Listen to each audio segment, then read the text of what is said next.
Assalamualaikum warahmatullahi wabarakatuh. Kembali lagi bersama kami di Bahe, Bincang Bareng HME.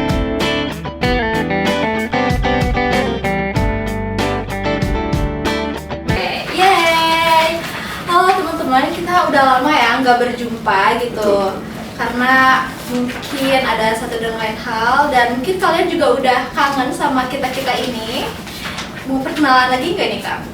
Harus sih. Harus sih, Betul. oke. Dari Akang dulu boleh? Oke, perkenalkan semuanya. Nama aku Muhammad Ramadan dari HME Angkatan 24. Halo, balik lagi juga sama aku, Salma dari HME Angkatan 24. Oke teman-teman, pada episode kali ini spesial banget. Kita datangin tamu yang benar-benar hebat ya tentunya. Dan sudah ada bersama kita di sini ada Bapak Bambang.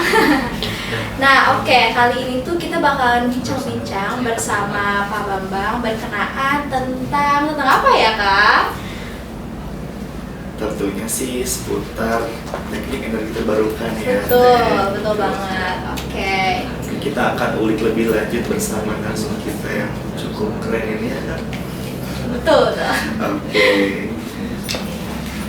Halo Bapak. Assalamualaikum. Waalaikumsalam. warahmatullahi wabarakatuh. Jadi itu tuh sekarang ada di episode 2 Bapak di Bahe atau Bincang Bareng HME. Dan kita tuh bakal membicarakan seputar teknik energi terbarukan Bapak. Sebelum jauh ke sana Pak, boleh nggak sih menceritakan secara singkat dari biografi Bapak sendiri? Pribadi. Ya betul. Baik ya. Kalau dari pribadi pendidikan S1 alumni dari pendidikan teknik elektro IKIP dulu FKIP. Iya. Kedua Bapak dari ITB Teknik Industri. Ya. Kemudian yang ketiga Bapak ambil manajemen pendidikan atau di UPI manajemen administrasi pendidikan. Tapi Bapak ngambil kenapa manajemen pendidikan? Di satu sisi pertama Bapak melanjutkan pendidikan yang sudah dilakukan di ITB dan industri. Sehingga mungkin bagi yang tidak tahu apa hubungannya. Jadi mungkin dari disiplin ilmu itu ada hubungannya. Karena teknik industri menangani jasa dan produk atau memproduksi jasa atau produk, artinya manufaktur dan non manufaktur. Nah, non manufaktur itu diantaranya jasa. Jasa itu diantaranya apa? Kedokteran, akuntansi, dan pendidikan. Nah, akhirnya Bapak milih salah satu itu, bukan yang di industri, tapi industrinya industri jasa yang menghasilkan output SDM, itu pendidikan. Jadi Bapak lanjutkan manajemen pendidikan karena juga terbatas waktu. Karena waktu lanjut usia, mau lanjut kuliah, usia sudah menjelang 50 jelita, jelang 50 tahun. Iya, jelita. Pemilihan kata yang sangat bagus sekali ya. Sangat unik ya. Iya. Ternyata Bapak masih punya pengabdian juga gitu ya, Pak. Ya, asalnya pendidikan teknik elektro, terus akhirnya juga mengambil bidang pendidikan lagi gitu, mungkin karena emang memiliki tuntutan juga begitu. Nah, jadi ada perbedaan situasi ya. Kenapa Bapak agak sedikit belok bukan ambil teknik elektro? Ketika zamannya Bapak untuk lanjut itu belum ada rekognisi untuk bisa lanjut di perguruan tinggi mana. Sehingga pelopornya dari teknik elektro itu pendidikan teknik elektro itu dimotori Pak Marto dan Pak Bahtiar Hasan yang sudah mendahului ya. Sehingga pada saat itu Bapak coba mengikuti jejak dan alhamdulillah Bapak masuk ternyata, meskipun pada saat daftar itu angkatan 81, 80, 79 ikut daftar mungkin lebih dari 15 orang, yang muda sama yang 80 itu, dan cuma Bapak yang masuk waktu itu. Alhamdulillah, memang rezekinya. Teknik industri waktu itu juga Bapak beasiswa, beasiswa. Jadi Padahal pada saat yang sama Bapak juga lagi daftar Iya. ke Delft University pada saat itu. Oh. Jadi sebenarnya udah daftar di Delft University, udah masuk ke kedutaan, cuma dengan berbagai pertimbangan, yang ini udah pasti diterima, Iya. ya, nggak mikirin biaya lagi gitu ya. Ya itu akhirnya pragmatis. Sudah udah diterima, udah kasih beasiswa, akhirnya milih teknik industri gitu. Teknik industri itu integral ya, sebetulnya bagian dari berbagai disiplin ilmu. Teknik industri ingin mendapatkan, waktu itu Bapak baru tahu, lulusan dari teknik elektro. Jadi ingin ilmunya diterapkan di teknik elektro, di teknik industri. Nah hanya sayang pada saat itu Bapak pengalaman di bidang teknik elektro, karena begitu lulus memang Bapak buka usaha ya, buka kantor, masuk menangani beberapa proyek. Jadi tahun 85 begitu lulus langsung masuk buka usaha. Makanya Bapak ngajar wirausaha di teknopreneur, karena sejak tahun 85 begitu lulus buka usaha di Soekarno-Hatta dulu nomor 62 tahun 85. Bapak berkumpul dengan teman-teman dari ITB, ya, teknik sipil, kemudian dari Wisba, teknik elektro, ada jadi, dan teman-teman lain. Nah jadi proyek pertama itu ya Bapak di New Parmindo yang sekarang di perumahan besar ya. Itu New Parmindo itu dulu pertama kali. Setelah itu ada baru metro yang di Soekarno-Hatta itu metro. Jadi di situ saingan antara dua perusahaan besar yang waktu itu. Jadi kalau melihat pengalaman dari situ ya, bagaimana dunia properti, bagaimana dunia ME dan sebagainya. Nah, pada panggilan dari orang tua, coba kalau bisa daftar ke IKIP ya kan. Akhirnya Bapak coba daftar. Padahal dulu waktu lulus nggak niat jadi dosen. Belum ini apa? Belum. Nah, jadi dari pengalaman itu Bapak napaki dua ya, usaha sambil napaki. Tapi di satu sisi begitu diterima kan nggak langsung aja. Iya, betul. Baru tahun 87 baru disuruh ngajar. Itu pun asisten. Tapi Bapak melihat ini kan harus sekolah ke depan itu. Hanya belum ada, ITB tidak semudah sekarang. Bukan mudah ya, artinya pintu yang dibuka untuk lulusan dari teknik, Fakultas Keguruan dan Ilmu Teknik, bukan FKIT, Fakultas Keguruan Ilmu Teknik, ya, itu nggak ada. Sehingga pada saat itu kita hunting sendiri, berjuang sendiri, sehingga diperlakukan beda-beda. Ya.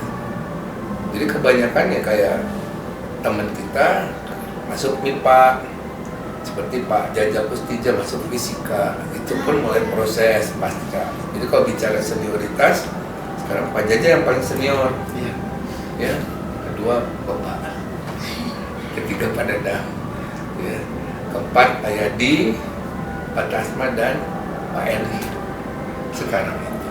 Ya kalau kita bicara senior, ya, itu mungkin ya sedikit gambaran untuk kita. Jadi pada saat kami untuk sekolah tahun 85 itu sulit untuk lanjut, hingga Pak Tasma sempat di UI, akhirnya pindah ke UGM. Kemudian Pak Yadi ke UGM, ikut proses dulu.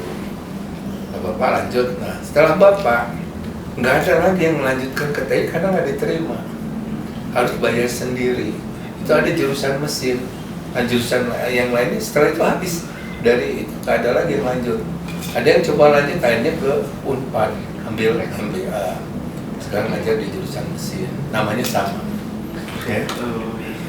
Nah jadi perbedaan sekarang dengan dulu sangat nyata.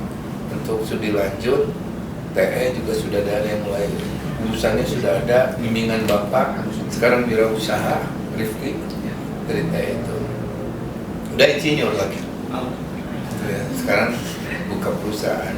Nah, jadi Bapak melihat sekarang peluangnya lebih terbuka, memilih lanjut S2, setelah lulus S1 mau milih sebagai pengusaha atau memilih sebagai karyawan bekerja. Jadi kita punya 3 pilihan.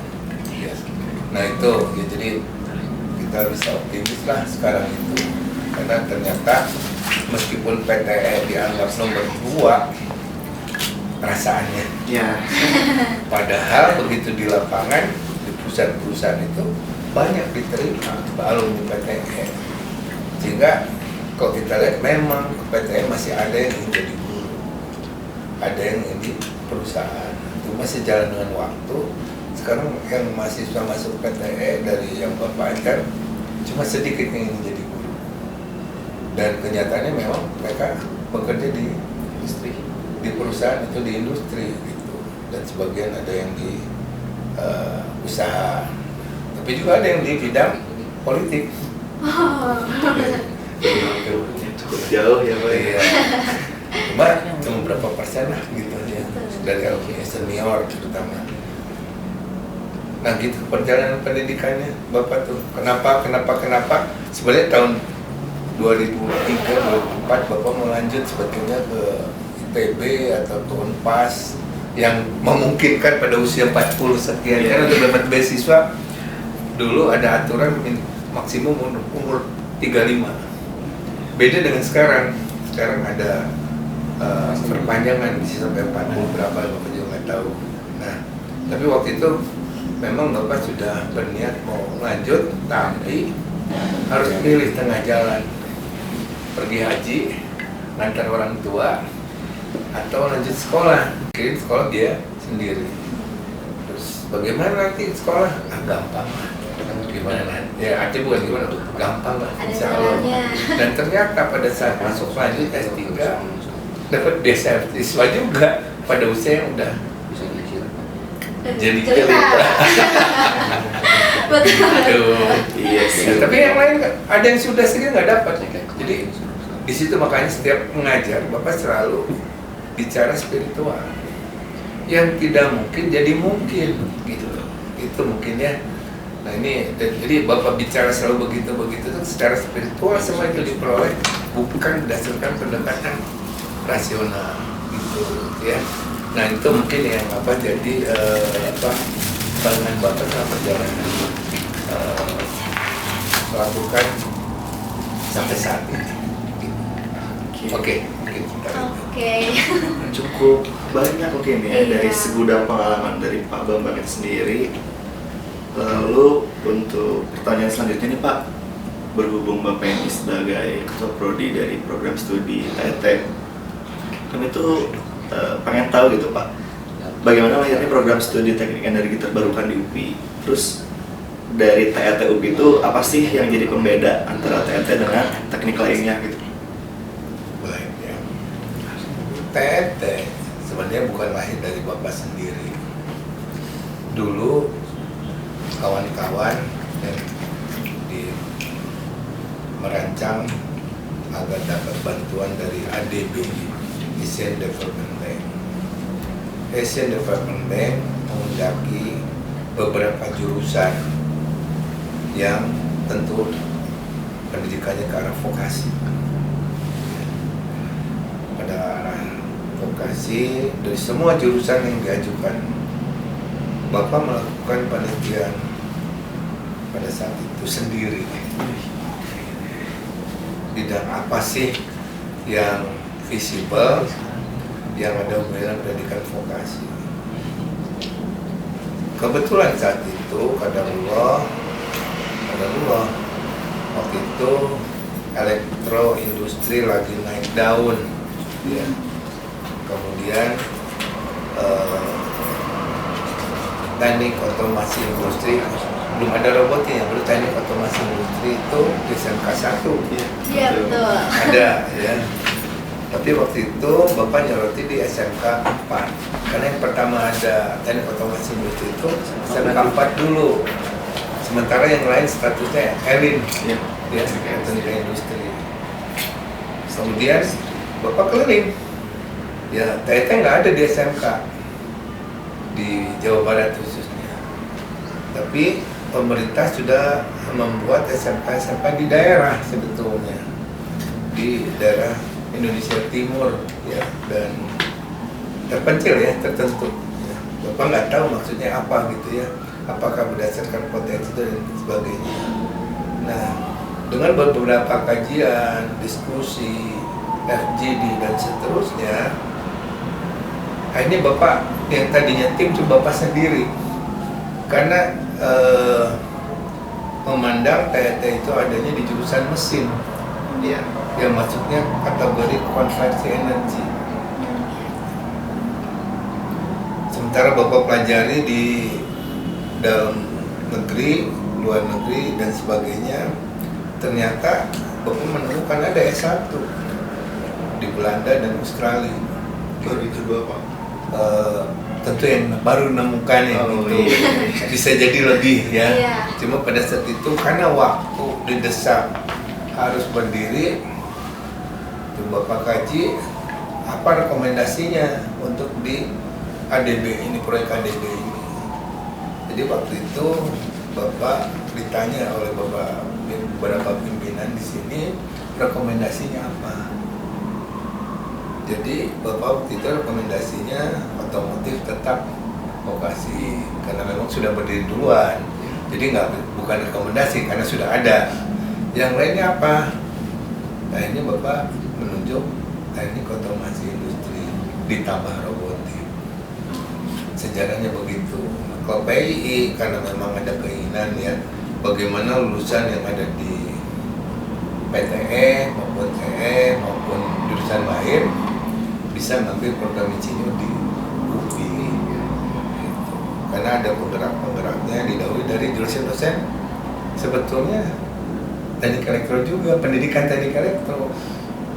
Nah pada saat itu yang pertama yang dikirim itu diantaranya Pak Maman dan Pak Dadang Lukman, jurusan lain Pak Agus Solehudin di UGM waktu itu. Dengan perjalanannya mereka sudah insinyur. Terus ada baru yang lain-lainnya ikutan program insinyur.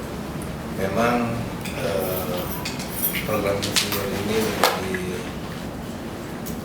polemik ya, teman-teman yang Bapak biasa di konsultan, karena Bapak di konsultan udah cukup lama, dari Jakarta sampai yang di Bandung. Nah dari situ TET akhirnya Bapak putuskan bukan pendidikan vokasi TET tapi murni.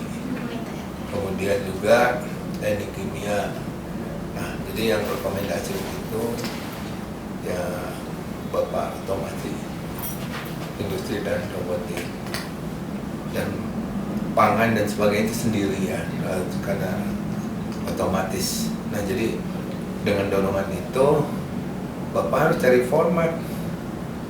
Ini TET, kebanyakan TET itu energi itu dibahasnya justru di jurusan kimia, jurusan fisika teknik, kemudian di jurusan yang mesin ya, diklaim banyak di jurusan-jurusan lain lah yang nggak ada hubungannya, tapi S2 gitu. Termasuk di luar dia banyaknya S2 karena TET itu multidisiplin gitu. Karena ada kimia ya, ada elektro ya, biologi ya ada sedikit lah gitu ya. Nah, power, nah Bapak bicara karena kita induknya elektro lebih banyak mengaplikasikan, akhirnya Bapak ajukan platformnya yang kaitannya dengan smart awalnya smart microgrid system, tapi perjalanannya dengan teman-teman supaya ada hubungannya dengan riset dan bisa kemana-mana, akhirnya jadi smart grid dan energi. Jadi TET itu khasnya di smart grid dan energi. Nah ilmunya mengkaitkan atau ada hubungannya mengaplikasikan dengan sumber-sumber pembangkit energi terbarukan dengan teknik energi listrik untuk skop sebetulnya ke arah mikro. Karena kalau kita lihat beberapa perkembangan smart grid itu biasanya di area-area tertentu dari sistem distribusi ke konsumen baru terhubung. Setelah Bapak pelajari dari beberapa perguruan tinggi di luar, sehingga pada perjalanannya akhirnya Bapak apa sih yang khas? Karena Bapak sejak 2014 teknopreneurship ngajarnya sampai pelatihan kewirausahaan itu Bapak beberapa kali diundang sama PKM-nya. PKM itu Bapak memaparkan teknologi disrupsi revolusi industri 1, 2, 3, 4. Jadi sebenarnya udah lama, cuma ributnya kesini kan. Bukan ribut, jadi topik bahasannya renewable energy termasuk teknologi disrupsi yang nanti pemanfaatannya dari EV, electric vehicle dan seterusnya. Nah pada saat Bapak ngerjain proyek di Wakatobi, Wangi-Wangi, Kaladupa, Tomia dan Binongko di Sulawesi Tenggara, Bapak diminta sebagai tenaga ahli, ini bagusnya apa? Bapak lihat segala potensi. Memang sih ya matahari kita dominan ya. Di satu sisi pinggir laut, pantai. Di sisi lain yang bikin kaget sampah. Laut itu sekarang di pantai-pantai itu banyak sampah plastik ya, pada saat itu. Kemudian di saat yang sama Bapak harus mengajukan alat-alat dengan smart. Dulu belum berpikir smart grid itu belum seperti yang sekarang. Coba pengen satu lihat perkembangan teknologi, karena teknologi energi terbarukan, basisnya energi terbarukan, ada yang tanpa listrik, tanpa menggunakan sumber daya alam. Apa itu? Generator magnetik. Jadi dia tanpa angin, tanpa matahari, tanpa air, hasilkan listrik. Sudah dijual, sudah ada di Amerika. Kemudian waktu presentasi di Bappenas habis kayak skripsi, kayak disertasi. Ini kan masih penelitian, belum jadi barang paten katanya gitu. Terus saya ini Bapak tunjukkan salah satu merek yang sudah beredar dan didistribusikan oleh Malaysia. Ada, jadi itu sudah bisa dipakai. Jadi kalau di pegunungan dan sebagainya atau daerah hutan yang nggak ada sumber air dan sebagainya bisa dipakai, langsung menghasilkan listrik, gitu. Listriknya bisa ribuan watt, ya. Hanya keandalan itu kan belum teruji, artinya generator permanen itu tergantung material lagi. Di satu sisi gimana angin? Anginnya ternyata nggak memenuhi syarat karena rata-rata di bawah 3 meter atau 4 meter per detik dan seterusnya, perhitungan-perhitungan. Kemudian gimana gelombang laut, semua dilihat potensi. Udah lihat bagaimana matahari, oke lah Pak lihat. Karena jadi problem di kita kan SDM. Sehingga kalau Bapak lihat kenapa TNI dihadirkan juga untuk memenuhi, karena di perubahan-perubahan daerah T3, tahu T3? Bukan tertindas nih. Sangat dibutuhkan. Nah kita butuh sumber-sumber pembangkit yang praktis ya. PLTS termasuk yang kategori praktis. Cuma setelah Bapak pelajari ternyata banyak bantuan di pulau itu mangkrak. Dari Hitachi Bapak lihat ada cukup besar ya untuk skala pulau nggak dipakai. Bisa jadi masalah apa nih gitu. Sementara Bapak pelajari lagi waktu Bapak ke Kalimantan, ke Sulawesi, kemudian ke Papua, ke Ambon, itu banyaknya menggunakan pembangkit listrik diesel. Yang Bapak lihat di Kalimantan itu ya transmisi 70 kV sampai 150 kV, tapi itu seperti itu. Jadi nggak salah juga Kalimantan banyak pembangkit tenaga diesel, dan juga kenapa di Indonesia banyak pembangkit tenaga batu bara, karena potensinya di Kalimantan sangat besar hingga kini, termasuk Sumatera dari Bukit Asam gitu. Ya, jadi komprehensif kita nggak bisa memutuskan ini apa sih makan. Nah, akhirnya paling mendekati sekarang itu yang paling universal dan paling banyak persediaan adalah air. Itu ada dua kemungkinan. Secara ekonomi kita investasi kalau air pembangkit listriknya besar, resikonya rendah, tapi banyak rakyat dikorbankan.